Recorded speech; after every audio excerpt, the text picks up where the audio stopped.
রান্না করলে পায় কান্না। Please subscribe my channel. আমি আজকে নিয়ে চলে এসেছি অনেক দিন পর একটা নতুন ব্লগ। চেষ্টা করলাম, প্লিজ পাশে থেকো, একজনকে এগাতে সাহায্য করে।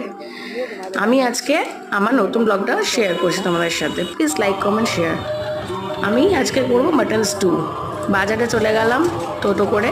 মাংসর দোকানে আমি ফোন করে রেখেছিলাম, মাংস আমার জন্য রেডি করা ছিল। দেখুন এই যে মাংস কাটছে, আমাকে মাটন কেটে দিয়ে দেবে।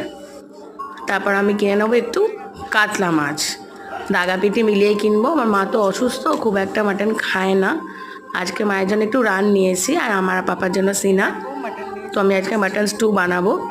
আমি মাংসটা ভালো করে টক দই আর নুন দিয়ে মাখিয়ে নেব। মাখিয়ে কিছুক্ষণ রেখে দেবো।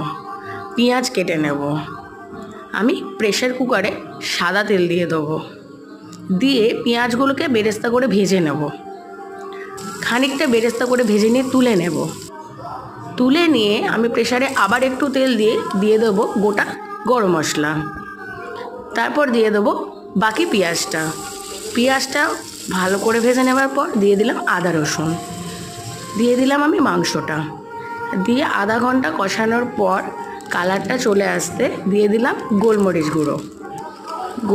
গুঁড়ো দিয়ে গরম জল করে দিয়ে দিলাম 6টা সিটি। হুস করে 6টা সিটি পড়ে গেল। তারপর আমি প্রেসারে ঢাকনাটা খুললাম। তার মাঝে আমি আটা মেখে রেখেছিলাম, মা বাইরে রুটি খায় না। প্রেসারে ঢাকাটা খুলে আমি দিয়ে দেবো বেরেস্তাটা। এ দেখো আমার রুটি হয়ে গেছে। দিয়ে দেবো বেরেস্তাটা আর ঘিটা। বেরেস্তা আর ঘিটা দিয়ে আরও 3টে সুই করে আমি সিটি দিয়ে দেবো। একদম তুলোর মতন মাটন স্টু। আজকের ব্লগটা কেমন লাগলো প্লিজ জানাবেন। Please like, comment, share. Thank you watching for my video.